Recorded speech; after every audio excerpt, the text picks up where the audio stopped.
الرحمن الرحیم الحمدللہ رب العالمین والصلاة والسلام علی سید الانبیاء والمرسلین محمد وعلی آلہ واصحابہ اجمعین اما بعد۔ عزیز طلبہ کرام، گزشتہ ہم نے اسماء عدد کے متعلق تفصیل کے ساتھ پڑھا ہے۔ آج انشاءاللہ تعالی اسم کی بے اعتبار جنس کے دو قسمیں ہیں، مذکر اور مؤنث، اس کے متعلق ہم پڑھیں گے۔ دیکھیے عبارت فصل الثالث الاسم اما مذکر و اما مؤنث فالمؤنث ما فيه علامة التانيث لفظا او تقديرا والمذكر ما بخلافه وعلامة التانيث ثلاثة التاء كتلحق والالف المقصورة كحبلى والالف الممدودة كحمراء والمقدرة إنما هو التاء فقط كأرض ودار بدليل وريضة ودويرة. ثم المؤنث على قسمين حقيقي وهو ما بإزائه ذكر من الحيوان كامرأة وناقة، ولفظي وهو ما بخلافه كظلمة وعين. وقد عرفت أحكام الفعل إذا أسند إلى المؤنث فلا نعيدها.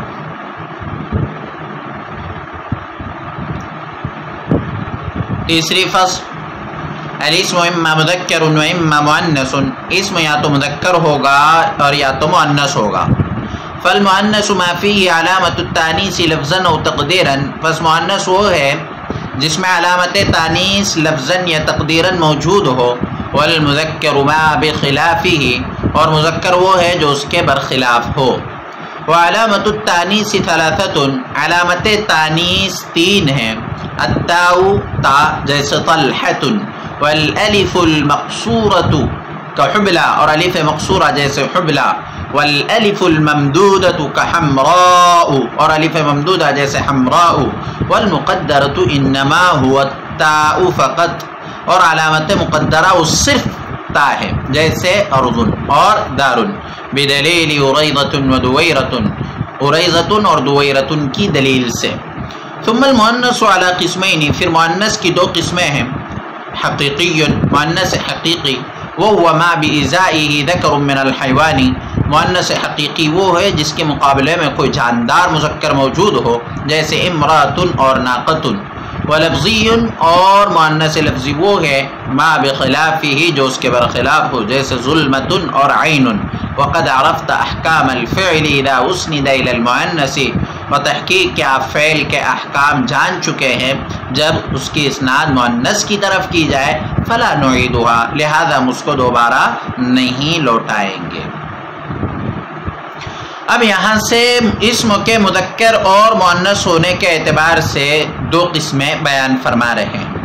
بے اعتبار جنس کے اسم کی دو قسمیں ہیں، جنس کے اعتبار سے اسم کی دو قسمیں ہیں، ایک مذکر اور دوسرے مؤنث۔ مذکر اور مؤنث، مؤنث کی تعریف کتاب میں صاحب کتاب نے ان الفاظ کے ساتھ کی ہے، فالمؤنث ما فيه علامة التانيث لفظا او تقديرا، مؤنث وہ ہے جس میں علامت تانیث لفظا ہو یا تقدیرا ہو، مؤنث وہ ہے جس میں علامت تانیث لفظا ہو یا تقدیرا موجود ہو۔ والمذکر ما بخلافه، اور مذکر وہ ہے جو اس کے برخلاف ہے۔ علامت تانیث لفظا یا تقدیرا موجود ہو تو مؤنث، اور علامت تانیث نہ لفظا موجود ہو نہ تقدیرا موجود ہو تو وہ اسم مذکر ہوگا۔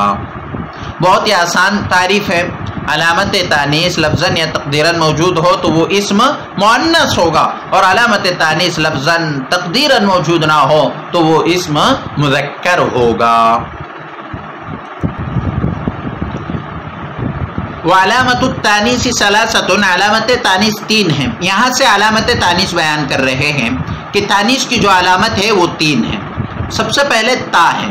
اب تا یہ وہ تا ہے جو حالت وقف میں ہا ہو جاتی ہے، جیسے طلحتن، اس کو حالت وقفی میں طلحہ پڑھا جاتا ہے. اب یہ تا لفظاً ہوگی جیسے طلحتن میں لفظاً ہے، یا لفظوں میں موجود نہیں ہوگی بلکہ مقدر ہوگی، جیسے ارضن اور دارن. ارضن زمین کے معنی میں، دارن گھر کے معنی میں. ارضن کی اصل ہے ارضتن، ارضن کی اصل ارضتن، اس لیے کہ اس کی جو تصغیر آتی ہے تو اس کی تصغیر بنتی ہے اریزتن، اور کسی بھی اسم کی اصل نکالنا ہو تو اس کی اس میں تصغیر بنائی جاتی ہے، اور اس میں تصغیر میں وہ حروف لوٹ آتے ہیں، تمام حروف لوٹ آتے ہیں. تو اب ارزن کی اصل ارزتن ہے، اس لیے کہ اس کی تصغیر اریزتن ہے، لیکن ارزن میں تو تا نہیں ہے، ارزن میں تا نہیں ہے. اسی طرح دارن کی اصل دویرتن، تو یہاں تا مقدر ہے، تا مقدر ہے، لفظوں میں موجود نہیں ہے. تو علامت تانیث 3 ہے. نمبر 1 تا، چاہے لفظوں میں موجود ہو جیسے طلحتن، یا لفظوں میں موجود نہ ہو جیسے ارزن اور دارن میں. کبھی ایسا ہوتا ہے کہ علامت تانیث لفظوں میں موجود ہوتی ہے لیکن حقیقتاً، علامت تانیث لفظوں میں موجود ہوتی ہے لیکن ایک تو حقیقتاً، جیسے طلحتن میں تا حقیقت میں موجود ہے، یا لفظوں میں موجود ہوتی ہے لیکن حکماً، لفظوں میں موجود ہوتی ہے لیکن حقیقتاً نہیں کہ وہ تا ہو بلکہ حکماً، جیسے عقربو. اب عقربو میں جو با ہے وہ تائے تانیث کے حکم میں، اقربو میں جو با ہے وہ تائے تانیث کے حکم میں ہے.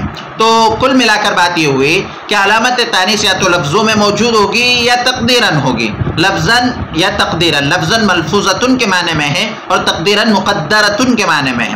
تو تا تائے ملفوظ ہوگی. اب تائے ملفوظ حقیقتاً ہوگی جیسے طلحتن، یا تا لفظوں میں موجود ہوگی لیکن حقیقتاً نہیں حکماً، جیسے عقربو میں تا با تائے تانیث کے حکم میں ہے، یا تقدیراً ہوگی جیسے ارزن اور دارن. تو علامت التانیث ثلاثۃ، علامت تانیث 3 ہے. تا جیسے طلحتن اور الف مقصورہ. پہلی علامت تانیث تا ہے، دوسری علامت تانیث الف مقصورہ ہے. الف مقصورہ کسے کہتے ہیں اس سے پہلے بھی آ چکا ہے. اسی طرح تیسری علامت الف ممدودہ. الف ممدودہ کسے کہتے ہیں یہ بھی پہلے آ چکا ہے. الف مقصورہ کہتے ہیں وہ الف جس میں قصر کیا جائے، یعنی جس کو ایک الف کے برابر کھینچ کر پڑھا جائے، تو الف مقصورہ ہے. اب ہر الف مقصورہ تانیث کے لیے ہو یہ لازم نہیں ہے. بعض الف مقصورہ زائدہ ہوتی ہے، الحاق کے لیے ہوتی ہے، جس کو آپ مطولات میں یعنی بڑی کتابوں میں انشاءاللہ تعالی پڑھیں گے. ہم یہاں صرف اتنا جانتے ہیں کہ الف مقصورہ جو علامت تانیث ہے وہ اس کی مثال جیسے حبلا، صغرا، کبرا، یہ الف مقصورہ ہے. اور الف ممدودہ کہتے ہیں کہ جو حمزہ سے پہلے الف زائدہ ہو، حمزہ سے پہلے جو الف زائدہ ہو اس کو الف ممدودہ کہا جاتا ہے. جیسے یہاں مثال ہے حمراء. تو یہ 3 علامت ہیں. نمبر 1 تا، نمبر 2 الف مقصورہ، نمبر 3 الف ممدودہ. والمقدرۃ انما هو التاء فقط، اور علامت مقدرہ وہ صرف تا ہے، جیسے ارزن، دارن، اریزتن اور دویرتن کی دلیل سے. اب یہاں آپ یہ جان لیجئے کہ جو علامت مقدرہ ہیں، علامت مقدرہ وہ صرف تا ہے، علامت مقدرہ وہ صرف تا ہے. یہ کہنے کا مقصد یہ ہے کہ ہم نے اوپر پڑھا کہ علامت تانیث 3 ہے، تو کوئی یوں سمجھ سکتا ہے کہ جیسے علامت تانیث 3 ہے تو تینوں علامت تانیث لفظی بھی ہوگی اور تینوں علامت تانیث تقدیری بھی ہوگی. حالانکہ ایسا نہیں ہے. صرف تا ہے جو تانیث کی علامت لفظی بھی ہے اور تانیث کی علامت تقدیری بھی ہے، مقدر بھی ہے۔